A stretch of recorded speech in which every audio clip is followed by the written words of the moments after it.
Essentials of a valid contract.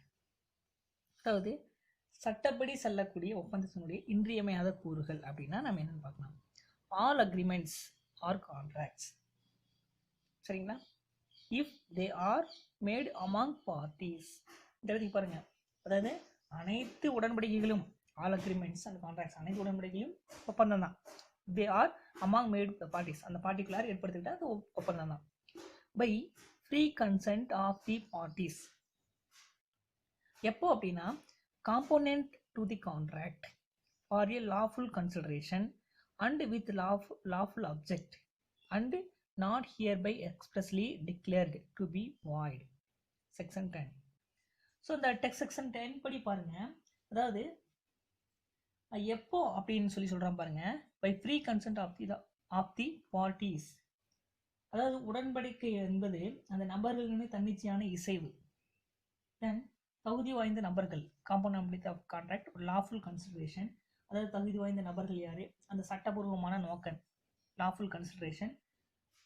அடுத்தது with the lawful object, மறுபயன்.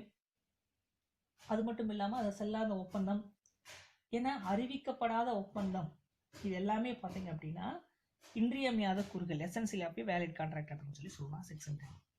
ஓகேங்களா? So அப்போ essential of the valid contract என்ன, அதாவது செக்ஷன் 10 படி அனைத்து உடன்படிக்கைகளும் ஒப்பந்தம் தான். All agreements are contracts are. ஓகேங்களா?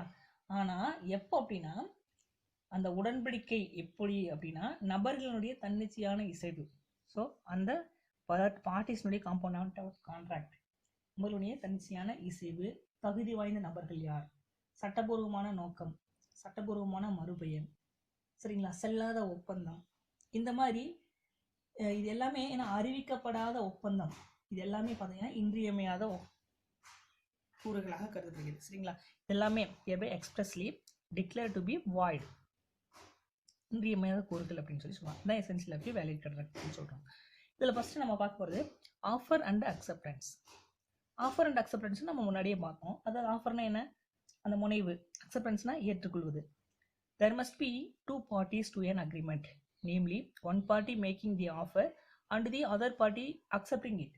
ஸோ இந்த ஒப்பந்தம் அப்படிங்கிறது இரண்டு நபர்கள் தேவை. அவர்கள் ஒருவர் முனைபவராகும். ஸோ முனைபவர்னா ஆஃபர் கொடுக்கிறவர், மற்றொருவர் அதை ஏற்றுக்கொள்ளக்கூடியவர் யார், அக்செப்டிங் பர்சன். ஸோ இதை தான் ஒருவர் முனைபவராக மற்றொருவர் ஏற்றுக்கொள்ளக்கூடியவராக இருக்குன்னா அந்த ஆஃபர் அண்ட் அக்செப்டன்ஸ் அப்படின்னு சொல்றோம். ரெண்டாவது லீகல் ரிலேஷன்ஷிப், சட்டத்தினால் இருக்கக்கூடிய அந்த உறவு முறை எப்படின்னு பாருங்க. A parties must have intention to create legal relationship between them. So இந்த ஒப்பந்தத்தில் ஈடுபடக்கூடிய நபர்களுடைய உள்நோக்கம் அவர்களுக்கிடையே இருக்கக்கூடிய ஒரு சட்ட உறவுமுறையை உருவாக்குவதற்காக இருக்க வேண்டும். சரிங்களா? The parties must have an intention to create a legal relationship between them. அவர்களுடைய அந்த உறவுமுறை இருக்க வேண்டும். An agreement of social or domestic nature is not all the contract. So அந்த சோசியல், அதாவது சமூக தன்மையுடைய உடன்படிக்கைகளிலோ சட்ட உறவுமுறை இல்லை என்பதால் அவை ஒப்பந்தங்களாக கருதப்பட முடியாது. சரிங்களா? ஸோ இதான் லீகல் ரிலேஷன்ஷிப்னு சொல்றான். சரியா? அடுத்தது லாஃபுல் கன்சிடரேஷன். லாஃபுல் கன்சிடரேஷனை அந்த சட்டபூர்வமான மறுபயன் அளிக்கக்கூடிய கன்சிடரேஷன் மறுபயன். பாருங்க, as per contract act under section 2D. சரிங்களா? ஸோ இந்த கான்ட்ராக்ட் ஆக்ட் செக்ஷன் 2D படி கன்சிடரேஷன் மறுபயன் அப்படிங்கிறது என்னன்னு பாருங்க. Consideration means something in return. மறுபயன் அப்படிங்கிறது எதையேனும் திரும்ப பெறக்கூடிய ஒரு வகையில் இருக்க வேண்டும். அதுதான் கன்சிடரேஷன் அப்படின்னு சொல்றோம். A contract without consideration becomes invalid. சரிங்களா? ஸோ மறுபயன் இல்லாத உடன்படிக்கை செல்லாத உடன்படிக்கை அப்படின்னு சொல்லலாம், invalid. Then it may be in cash or kind or in any forms as specified in the act. So இதில் பார்த்தீங்கன்னா மறுபயன் அப்படிங்கிறது எப்படி இருக்கணும் அப்படின்னா, ஸோ ஒன்று கேஷ் ஆகவோ அல்லது எனி கைண்ட், அதாவது வேற ஏதாவது ஒரு பொருளாகவோ, ஏதாவது சேவையாகவோ, இல்லை ஏதாவது ஒர்க்காகவோ, ஏதாவது உழைப்பாகவோ அல்லது ஆலோசனையாகவோ அறிவாகவோ கூட இருக்கலாம். சரிங்களா? ஸோ இந்த மாதிரி இருக்கலாம். அப்போ consideration must not be a unlawful, immoral or opposite to the public policy. So மறுபயன் அப்படிங்கிறது சட்டத்துக்கு புறம்பானதாகவோ அல்லது ஒழுக்கக்கேடானதாகவோ அல்லது பொது கொள்கைக்கு எதிரானதாகவோ இருக்கக்கூடாது. ஓகேங்களா? ஸோ லாஃபுல் கன்சிடரேஷன் புரியுதுங்களா? ஸோ மறுபயன் அப்படிங்கிறது எதையேனும் திரும்ப பெறக்கூடிய வகையில் இருக்கக்கூடியதான் நம்ம மறுபயன் அப்படின்னு சொல்றோம். அப்படி மறுபயன் இல்லாத உடன்படிக்கை எப்படி அப்படின்னா செல்லாத உடன்படிக்கை ஆகும். சரிங்களா? மறுபயன் இல்லை அப்படின்னா அது செல்லாத உடன்படிக்கை. ஓகேங்களா? அப்போ மறுபயன் அப்படிங்கிறது இன்னும் கேஷாகவோ ரொக்கமாகவோ அல்லது ஏதாவது எனி கைண்ட் ஆஃப் திங்ஸ் பொருளாகவோ அல்லது எனி சர்வீஸ் சேவையாகவோ ஆர் எனி ஒர்க் அதாவது உழைப்பாகவோ அல்லது ஆலோசனையாகவோ ஆர் நாலேஜ் அறிவாகவோ இருக்கலாம். ஸோ இந்த மாதிரி பெறக்கூடியதான் மறுபயன் அப்படின்னு சொல்லுவோம். ஸோ மறுபயன் அப்படிங்கிறது சட்டத்துக்கு புறம்பானதாகவோ அல்லது ஒழுக்கக்கேடானதாகவோ அல்லது பொது கொள்கைக்கு எதிரானதாகவோ இருக்கக்கூடாது அப்படிங்கிறது இந்த இடத்துக்கு சொல்றோம். சரிங்களா? புரியுதுங்களா இந்த இடத்துக்கு? அடுத்தது lawful object. So lawful object அப்படின்னா அந்த சட்டபூர்வமான நோக்கம் என்ன? செக்ஷன் 23 படி the object of agreement should be lawful and legal. So உடன்பாட்டின் நோக்கம் பார்த்தீங்கன்னா சட்டத்திற்கு உட்பட்டு தான் இருக்க வேண்டும். சரிங்களா? then it must not be immoral, illegal or opposite to the public policy. So இது நோக்கம் பார்த்தீங்க அப்படின்னா சட்டத்துக்கு புறம்பானதாகவோ அல்லது அந்த ஒழுக்கக்கேடானதாகவோ அல்லது பொது நலனுக்கு எதிரானதாகவோ இருக்கக்கூடாது. 2 persons cannot enter into an agreement to do a criminal act. சரிங்களா? ஸோ அப்போ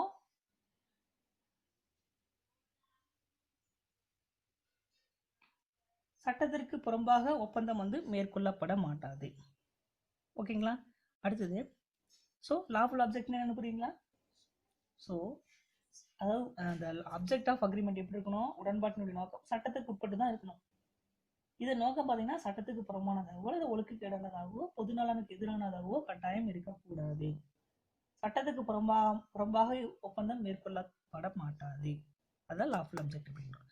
அடுத்தது ஃப்ரீ கன்சென்ட். ஃப்ரீ கன்சென்ட் அப்படின்னா எதை சொல்றாங்க அப்படின்னா ஃப்ரீ கன்சென்ட் அப்படின்னா எதை சொல்றோம் அப்படின்னா தன்னிச்சையாக இருக்கக்கூடிய அந்த இசைவு அதான் ஃப்ரீ கன்சென்ட் அப்படி. செக்ஷன் 13 and 14 என்ன சொல்லுதுன்னு பாருங்க. Consent of the parties must be free and genuine. அந்த உடன்படிக்கை அப்படின்னு நபர்களுடைய தன்னிச்சையான இசைவால் ஏற்பட்டிருக்கப்பட வேண்டும். ஜென்யூனா இருக்கணும். சரிங்களா? Then consent means agreeing upon same thing in the same sense at the same time. So இந்த ஒப்பந்தத்தில் ஈடுபடும் நபர்களுடைய மனமொத்த இசைவு பார்த்தீங்க அப்படின்னா இசைவு தர வேண்டும். இசைவு தரப்பட வகையில் இருக்க வேண்டும்.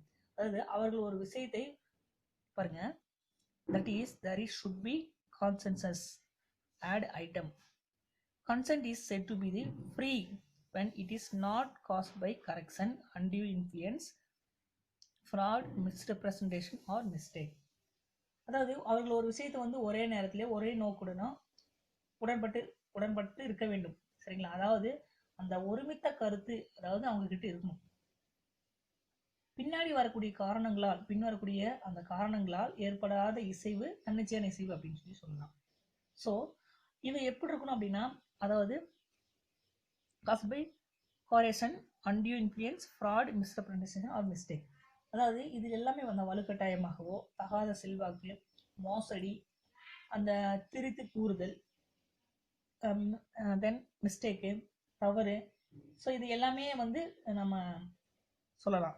சரிங்களா? ஸோ அப்போ ஃப்ரீ கன்சென்ட் அப்படின்னா என்ன சொல்ல பாருங்க, இந்த உடன்படிக்கையானது நபர்களுடைய தன்னிச்சையான இசைவால் ஏற்பட்டிருக்கப்பட வேண்டும். சரிங்களா? இந்த ஒப்பந்தத்தில் ஈடுபடக்கூடிய நபர்களின் மனமொத்த இசைவு தரக்கூடிய வகையில் இருக்க வேண்டும். அவங்க பார்த்தீங்கன்னா ஒரு விஷயத்தை ஒரே நேரத்தில் ஒரே நோக்குடன் உடன்பட வேண்டும். அதுதான் தனித்தனியான இசைவு அப்படின்னு சொல்றோம். அதாவது இந்த ஒருமித்த கருத்து அவங்க கிட்ட இருக்க வேண்டும். பின்னாடி வரக்கூடிய காரணங்களால் அந்த ஏற்படாத இசைவு தன்னிச்சையான இசைவு அப்படின்னு சொல்லலாம். ஓகேங்களா? ஸோ அது எதெல்லாம் சொல்லலாம் அப்படின்னா அந்த வலுக்கட்டாயமாக செயல்படுறது, தகாத செல்வாக்கு கொண்டிருக்கிறது, தென் மோசடி, தென் இந்த மாதிரி இருக்கக்கூடிய அதே மாதிரி மிஸ்டேக்கு. ஸோ இது எல்லாமே நம்ம சொல்லலாம். ஓகேங்களா? அடுத்தது capacity of parties section 11. Capacity of parties section 11 என்ன சொல்லுது அப்படின்னா the parties to a contract must have capacity. அதாவது ஒப்பந்த தகுதி, கெப்பாசிட்டி ஆஃப் பார்ட்டிஸ்னா நம்ம ஒப்பந்த தகுதி அப்படின்னு சொல்லலாம். செக்ஷன் 11 என்ன சொல்லலாம், the parties to a contract must have capacity, legal ability to make valid contract. So ஒப்பந்தத்தில் ஈடுபட தேவையான தகுதியை வந்து உடைய நபர்களால் மேற்கொள்ளப்படக்கூடிய உடன்படிக்கை மட்டுமே ஒப்பந்தம் அப்படின்னு சொல்லலாம். The Indian Contract Act specifies that every person is component to contract provided he. So இந்த மாதிரி பின்வரக்கூடிய நபர்கள் அந்த ஒப்பந்தத்தில் ஈடுபட தகுதியுடையவர்கள் என சட்டம் கூறப்படுகிறது. அது என்ன யாரெல்லாம் அப்படின்னு பார்க்கலாம். அது first one, is of the age of majority according to the law which he is subject to. அதாவது சட்டப்படி உரிமையும் வயதும் அடைந்தவர்கள் அனைவருமே இதுல வந்து ஒப்பந்தத்திற்கு தகுதியுள்ள நபர்கள். ரெண்டாவது, who is sound mind. So மனநிலை யாருக்கு சரியாக இருக்கோ அவங்க இருக்கலாம், அவங்க வந்து கெப்பாசிட்டி ஆஃப் பார்ட்டிஸ். அடுத்து third one, is not disqualified from contracting by any law to which he is subject to an alien enemy, foreign sovereigns and accredited representative of a foreign state, insolvents and convicts are not component to contract. அடுத்ததா என்ன சொல்றோம் அப்படின்னா, அதாவது இந்த சட்டத்தினால் தகுதியற்றவர் என அறிவிக்கப்படாத நபர்கள். So சட்டம் வந்து சொல்லக்கூடாது இவங்க தகுதியற்றவர் அப்படின்னு என அறிவிக்கப்படாத நபர்கள் அனைவருமே இதுல வந்து கெப்பாசிட்டி ஆஃப் பார்ட்டிஸா இருக்கிறதுக்கு எல்லாத்துக்குமே தகுதி இருக்கு. சரிங்களா? ஸோ சட்டம் அறிவிக்கப்படாத நபர்கள், இவர்கள் தகுதியற்றவர் என அறிவிக்கப்படாத நபர்கள் அனைவருமே இதுல வந்து கெப்பாசிட்டி ஆஃப் பார்ட்டிஸா இருக்கலாம். சரிங்களா? இந்த 3 பேருமே இருக்கலாம். அடுத்து certainty of terms. Certainty of terms அப்படின்னா அந்த தெளிவு இருக்கக்கூடியது, தெளிவா இருக்கக்கூடியது, அதாவது தெளிவுடைமை அப்படின்னு சொல்றோம். பாருங்க செக்ஷன் 29 படி, the agreement should be clear.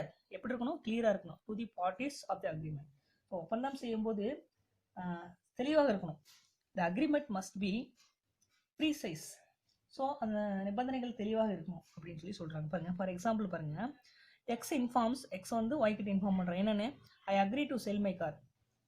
X வந்து ஒய் கிட்ட சொல்றான் நான் என்னுடைய கார் விற்கலான்னு இருக்கேன் அப்படிங்கிறேன். ஆனா எக்ஸ் கேஸ் 4 கார்ஸ், எக்ஸ் கிட்ட 4 கார் இருக்கு. இதுல என்ன தவறு இருக்குன்னு பாருங்க. Here nothing is stated about which car he is going to sell. 4 car வச்சிருக்கான், எந்த கார் விற்கிறான் அப்படிங்கிற விஷயத்தை இன்னும் தெளிவா சொல்ல. So there is no clarity of terms. So இதெல்லாம் என்ன, இந்த ஒப்பந்தத்தில் வந்து தெளிவு இல்லை, நிபந்தனைகள் வந்து சரியா அவங்க கொடுக்கல, எந்த கார் விற்கிறான் அப்படிங்கிற விஷயத்துக்குள்ள. ஸோ இதுதான் certainty of terms அப்படின்னு சொல்றோம். அடுத்தது பாசிபிலிட்டி ஆஃப் பெர்ஃபார்மன்ஸ். அந்த நிறைவேற்றக்கூடிய அந்த பாசிபிலிட்டி, அந்த நிறைவேற்றக்கூடிய தன்மை. பாருங்க செக்ஷன் 56 படி என்ன சொல்றாங்க அப்படின்னா, the terms of the agreement should be capable of performance. அந்த செய்து கொள்ளக்கூடிய உடன்பாடு எப்படி இருக்கணும் அப்படின்னா நிறைவேற்றப்படக்கூடியதாக இருக்கணும். சரிங்களா?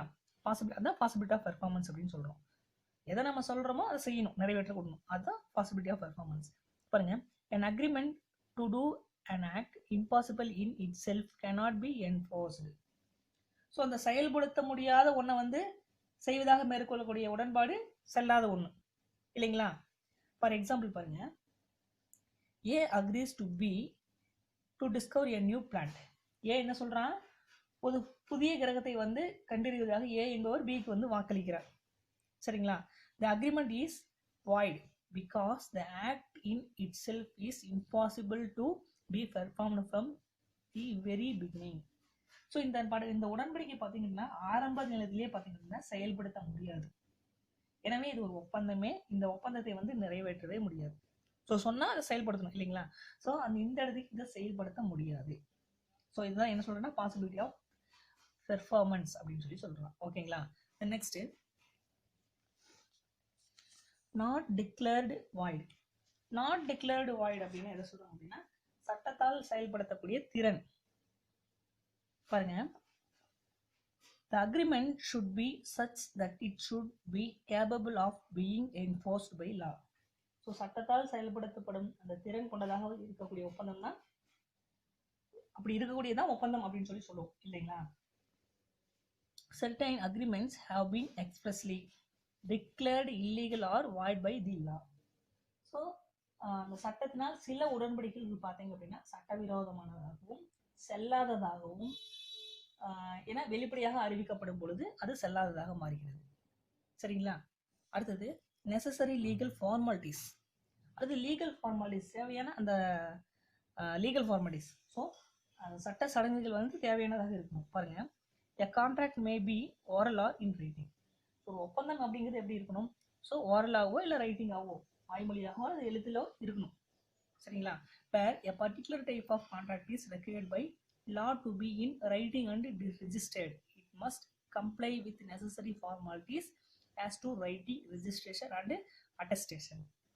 ஸோ இப்படி இருக்கும்போது அந்த எழுத்துப்பூர்வமாகவோ அல்லது பதிவு செய்யப்பட வேண்டிய ஒரு குறிப்பிட்ட ஒப்பந்தம் வந்து பார்த்தீங்க அப்படின்னா எழுதியோ பதிவு செஞ்சோ அல்லது சான்றிதழோ இந்த மாதிரி பெற்றிருக்கப்பட வேண்டும். ஸோ அதை தான் நம்ம என்ன சொல்றோம் அப்படின்னா ஆஸ் பர் த லா இப்படி இருந்தால் மட்டும்தான் அதை வந்து நம்ம அக்ரிமெண்ட்டாக ஏற்றுக்க முடியும். சரிங்களா? If legal formalities are not carried out then the contract is not a enforceable by law. So அப்படி சட்டப்பூர்வ நடைமுறைகள் மேற்கொள்ளாவிட்டால் அந்த ஒப்பந்தத்தை வந்து நம்ம சட்டத்தால் செயல்படுத்தப்பட முடியாது. சரிங்களா? பாருங்க, for example, A promise to pay a time buried dept must be in writing. அதாவது ஒரு காலம் கடந்த கடனை வந்து வழங்குவதற்காக அந்த வாக்குறுதி அளித்த ஒருவர் அதை எழுத்தில் அளித்தல். ஸோ டைம் முடிஞ்சிருச்சு, எ promise to pay a time buried dept must be in writing.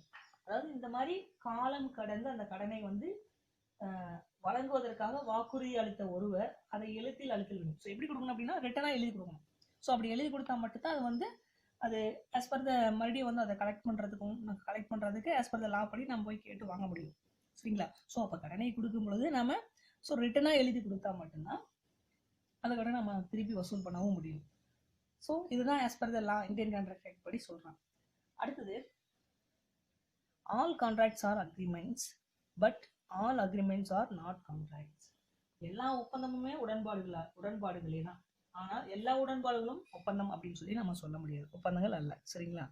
இந்த agreement may be classified into 2 categories.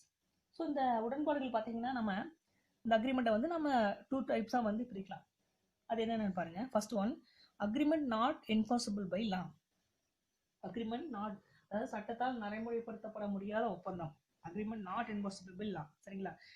அது அப்படின்னு என்னன்னு பாருங்க. Any essential of a valid contract is not available. செல்லக்கூடிய ஒப்பந்தத்தினுடைய அடிப்படை கூறுகள் அப்படிங்கிறது எதுவுமே இல்லை. சரிங்களா?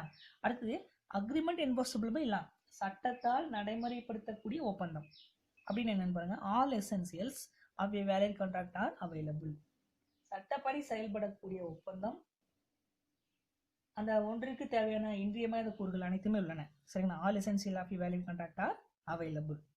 ஸோ நமக்கு சட்டப்படி செல்லக்கூடிய ஒப்பந்தம், ஒன்றுக்கு தேவையான இன்றியமையாத கூறுகள் அனைத்துமே நம்ம அக்ரிமெண்ட் அப்படின்னு சொல்லி சொல்றோம்.